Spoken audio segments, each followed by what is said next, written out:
The month of January had arrived, and frost stubbornly clung to the edges of every window pane. I observed the snowflakes outside my clinic as they drifted in slow, aimless patterns, while the sharp scent of antiseptic filled my office. Having worked as a urologist for years, I had grown entirely accustomed to the sterile environment and subdued hues of this space. Yet, in winter, everything felt heavier, more solemn. Perhaps it was the season's stillness or the realization that my personal life had become just as unchanging. At 36, I was well acquainted with the compromises that came with marriage. My husband, Edward, was 60, a well regarded academic who had retired early. We had wed when I was young, and while our relationship was stable, it lacked the kind of warmth that could keep one comforted on nights when snow blanketed the world outside. The intimacy that had once been woven into our daily lives had gradually unraveled, leaving behind only courteous exchanges and separate bedrooms. Our son Nathan was the one bright spot in my otherwise monotonous existence. At 18, he was navigating his first year of college, brimming with vitality and that distinctive kind of self-assurance that belonged only to the young. He visited frequently, filling the house with laughter and animated stories of his classes, friends, and the world beyond the small cocoon of our family.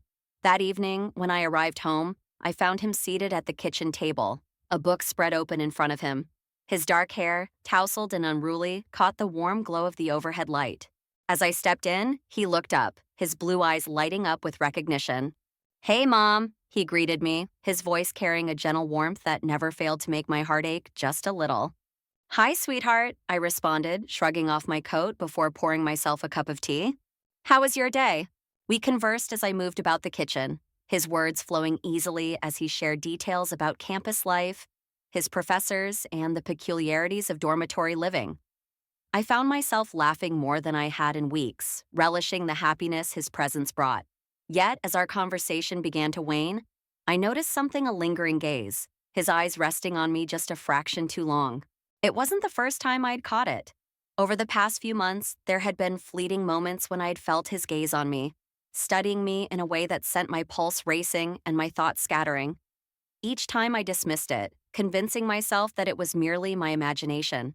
That night, as I climbed into bed, I found myself unable to shake the image of his face, the way his expression softened when he spoke to me.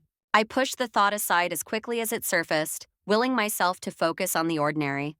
Yet, the quiet of the house, combined with the cold that seeped through the walls, left my mind restless. By morning, the world outside was covered in a pristine layer of fresh snow. Nathan suggested we go for a walk, an old tradition from his childhood that we hadn't indulged in for years. Bundled in scarves and thick coats, we ventured into the wooded trail behind our home. The forest was peaceful, the only sounds being the crunch of snow underfoot and the occasional whisper of the wind rustling through bare branches. Nathan walked close beside me, his presence offering a quiet warmth against the freezing air. "Do you remember when Dad used to bring us out here?" he asked suddenly, his breath visible in the frigid air. I nodded, a small smile tugging at the corners of my lips. He always insisted on leading, even though he got us lost half the time. Nathan chuckled, the sound carrying softly through the trees. I think he just wanted to seem adventurous. We came to a stop at a clearing where the frozen creek stretched before us. Nathan spread out a blanket he had brought, and we sat together, sipping hot cocoa from a thermos he had thoughtfully packed. "You're always so prepared," I teased, nudging him lightly with my shoulder. He shrugged, grinning. "Someone has to be. Can't have you freezing out here." And there it was again, that look. Warm, lingering, carrying something I couldn't quite name. A tightness formed in my chest, and I turned away, focusing instead on the intricate frost patterns decorating a nearby branch. By the time we returned home, the sun was beginning to dip below the horizon, painting the sky in golden and pink hues. Nathan held the door open for me, and as I stepped inside, his hand brushed against mine. The contact was fleeting, yet it sent a wave of inexplicable warmth coursing through me. As we settled in the living room, I found my eyes drawn to him in the soft glow of the fireplace. He was no longer the boy I had raised. His once youthful features had sharpened with maturity. A quiet confidence had settled over him, filling me with both pride and something else I dared not acknowledge. "Thanks for today, Mom," he murmured, his voice low. "I know things haven't been easy lately." I smiled, reaching over to touch his hand. "You've always been my anchor, Nathan." He held my gaze, and for a moment, everything else seemed to fade into the background. The air between us felt charged, an unspoken tension threading through the silence. It unsettled me as much as it intrigued me. Later that night, as I lay in bed, my thoughts spiraled into a tangled mess of confusion. I could no longer deny that something between us had shifted, that the boundaries I once believed unshakable had begun to blur. Yet, I reassured myself that it was merely the remnants of a long day and the quiet closeness that winter often evoked. What I couldn't ignore, however, was the deep certainty that this was only the beginning. The morning light filtered weakly through the curtains, cold and pale, as I stirred at the sound of a hesitant knock. Nathan's voice followed, soft and uncertain. A sense of unease threaded through the air as my motherly instincts kicked in, prompting me to sit up abruptly, my heart clenching at the distress in his voice. "Come in, sweetheart." He stepped inside hesitantly, his face flushed, a thin layer of sweat clinging to his forehead despite the cool temperature in the house. His movements were stiff and deliberate, as though even the act of walking presented a challenge. "What's wrong?" I asked, my concern evident in my tone. He hesitated, his eyes refusing to meet mine. I I don't know how to say this," he murmured, dragging a hand through his hair in frustration. I softened my voice, hoping to ease his discomfort. "Nathan, it's just me. You can tell me anything." At last, he met my gaze, the unease still clear in his expression. "It's, down there." He motioned vaguely, his face turning an even deeper shade of red. "It's been hurting since last night, and this morning, it's a lot worse." I gestured for him to sit at the edge of the bed. "All right," I said gently. "Let me have a look." His eyes widened slightly. "Here, now?" I offered him a reassuring smile. "Nathan, I'm your mother and a doctor. There's nothing to be embarrassed about. But if you'd feel more comfortable, we can go to my office instead." He hesitated, clearly battling his own discomfort, but ultimately he nodded. "Okay," he said quietly, lowering himself onto the bed with visible difficulty. Kneeling before him, I kept my expression strictly professional, ensuring that my touch remained light and my voice calm as I asked him about his symptoms. Though he was obviously in pain, he tried to mask it, biting his lip and averting his gaze. Once I finished my initial examination, I leaned back on my heels, meeting his eyes. It could be something as minor as irritation or a mild infection, but we need further tests to rule out anything more serious. I'll need to examine you more thoroughly at the clinic. Relief visibly washed over him, and he nodded.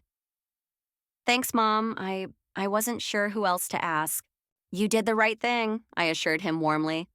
"Now get dressed, and I'll meet you downstairs." During the drive to the hospital, I noticed his usual self-confidence gradually reemerging. Though he was still uncomfortable, he seemed more at ease than before. "Thanks again," he said, breaking the silence. "I know this isn't exactly the easiest thing to talk about." I smiled. "You don't have to thank me. I'm your mother, it's my job." He glanced over at me, a thoughtful expression crossing his face. "You're not just my mom, though. You're amazing at what you do. And, well, you always look great doing it." A sudden warmth crept up my neck at the unexpected compliment, but I quickly brushed it off with a small laugh. "Flattery won't get you out of the examination, young man." He grinned, the tension that had lingered between us dissolving in the warmth of his smile. "Just calling it like I see it." At the clinic, I conducted a more thorough examination, keeping my demeanor strictly professional while ensuring he remained as comfortable as possible. The diagnosis was simple, a mild condition that would resolve quickly with proper treatment. "This is good news," I informed him, writing out a prescription. "A few days on this medication, and you'll be back to normal." He exhaled, visibly relieved. "Thanks, Mom. Seriously." Looking up, I caught his gaze lingering on me once more. The same warmth in his expression as before. It held for just a fraction longer than expected before he looked away. A small, almost bashful smile touching his lips. Over the next few days, an unspoken closeness developed between us. Perhaps it was the shared experience of his discomfort and recovery. Or maybe it was the long evenings we spent together by the fire, talking about everything and nothing. "You know," he said one night, his tone casual but his eyes sincere, "I've always thought you were the most beautiful woman I've ever seen." I let out a soft laugh, uncertain how to respond to such direct praise. "Nathan, you're biased." "Maybe," he admitted with a playful grin, "but that doesn't make it any less true." I tried to deflect, to keep the conversation light, but his words lingered in my mind. It wasn't just what he said, it was how he said it, like I was more than just his mother. The turning point came one evening when he found me in the kitchen, still in my work clothes after a long, exhausting day. "You've had a rough day," he observed, leaning casually against the counter with a teasing smirk. "You should let me take care of you for a change." I arched an eyebrow. "And how exactly do you plan to do that?" "By cooking dinner," he announced, pulling a pan from the cupboard. I chuckled. "You cook? This I have to see." As he busied himself with the meal, I watched him with a mixture of amusement and affection. He was far from skilled in the kitchen, clumsy even, but his effort was endearing. Every so often, he'd glance at me, his expression filled with something deeper than admiration, something that made my chest tighten. When we finally sat down to eat, he lifted his glass of water and a toast. "To the most incredible woman I know inside and out." The words were simple, yet the emotion behind them was anything but. As our glasses clinked together, I couldn't ignore the shift that had begun between us, a bond that was strengthening in ways I hadn't anticipated. By the week's end, the snow outside had started to melt, but whatever had grown between Nathan and me only seemed to intensify. More and more, I found myself watching him, paying attention to the way he moved, the way his gaze lingered when he looked at me. It was subtle, delicate, yet it left me both exhilarated and deeply unsettled.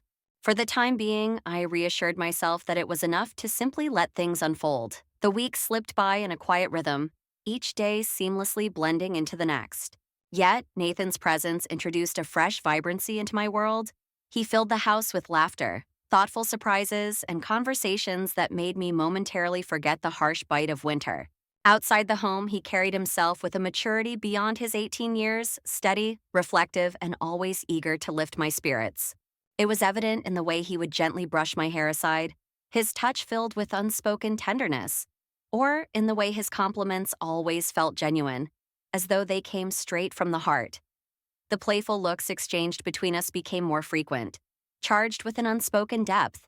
I found myself eagerly anticipating the moments we shared, the quiet interludes that felt like stolen treasures. One evening, after wrapping up a long shift at the clinic, I was caught off guard when I noticed Nathan's car waiting by the curb.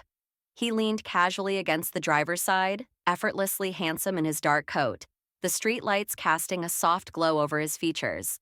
"Hey, Mom," he greeted, his voice warm. "Need a ride?" I smiled, pleasantly surprised. "What are you doing here?" With a playful grin, he pulled open the passenger door. "Thought I'd take you out to dinner. You've been working too hard?" I arched an eyebrow but slid into the seat, grateful for the unexpected kindness. Well, how could I turn that down? He drove us to a small, cozy restaurant nestled along a quiet street, the kind of place where candles flickered on tables and soft music played in the background. Over dinner, we talked with ease, laughing about everything from old family memories to his experiences at college. But as the evening progressed, his questions took on a more thoughtful tone. "Mom," he began softly, "do you love Dad?" I hesitated, the weight of the question settling between us. "I care about him," I admitted. "But love? I don't know if it's the same as it once was." Nathan held my gaze, searching. "Are you happy?" he asked. The question took me by surprise, not because it was inappropriate, but because of the sincerity in his voice. It wasn't just a casual inquiry, it was Nathan genuinely wanting to understand me, to know if I felt seen, fulfilled. I took a slow sip of wine, offering a small smile. "In some ways I am," I answered honestly, meeting his eyes. "But it's complicated." He nodded, his expression thoughtful, as if he understood. By the time we returned home, the clock read 11 p.m. The house was still and quiet, wrapped in the hush of the late hour. I slipped off my heels, exhaling in relief as I stretched my toes. "You look exhausted," Nathan observed, concern in his voice. "Want a massage? It might help you sleep better." I hesitated for a moment, but the idea of his strong hands easing the tension from my shoulders was too enticing to resist. "That sounds amazing," I admitted. He led me to the bedroom, dimming the lights to a warm glow. As I lay face down on the bed, the soft scent of lavender from a nearby candle filled the air, mingling with the gentle hum of the heater. Nathan's touch was both gentle and assured, his fingers skillfully working out the knots in my shoulders and back. A quiet sigh escaped my lips as the tension melted away, a deep sense of calm washing over me beneath his care. "You have magic hands," I murmured drowsily, lulled by the soothing rhythm of his movements. He chuckled softly. Glad to help? He continued down my back, his touch firm yet tender until I was completely at ease. But just as I was about to drift off, he let out a sharp gasp. Natan? I asked, concern flooding my voice. He had pulled back, his hands clutching his side, his face twisted in pain. It's back, he muttered through gritted teeth. I sat up immediately, my instincts as a medical professional kicking in. Lie down, I instructed gently. Let me check. He obeyed, stretching out on the bed as I carefully examined him. It was clear that the discomfort had returned perhaps even more intensely than before. It's nothing serious, I reassured him, but I think a medical massage might help ease the tension. He gave a small nod, his eyes meeting mine with quiet trust. Okay, he said softly. I began working on the affected area, my hands moving with careful precision, ensuring his comfort. I kept my touch light yet effective, but I couldn't ignore the way he watched me, his expression filled with quiet admiration. You're incredible, you know that? He murmured. I smiled, trying to maintain professionalism, though his words made my heart flutter. Just doing my job, I said lightly. No, he insisted, his gaze unwavering. You're more than that. Silence settled between us then, comfortable and deep. The only sounds were the quiet movement of my hands against his skin and the steady rhythm of our breathing.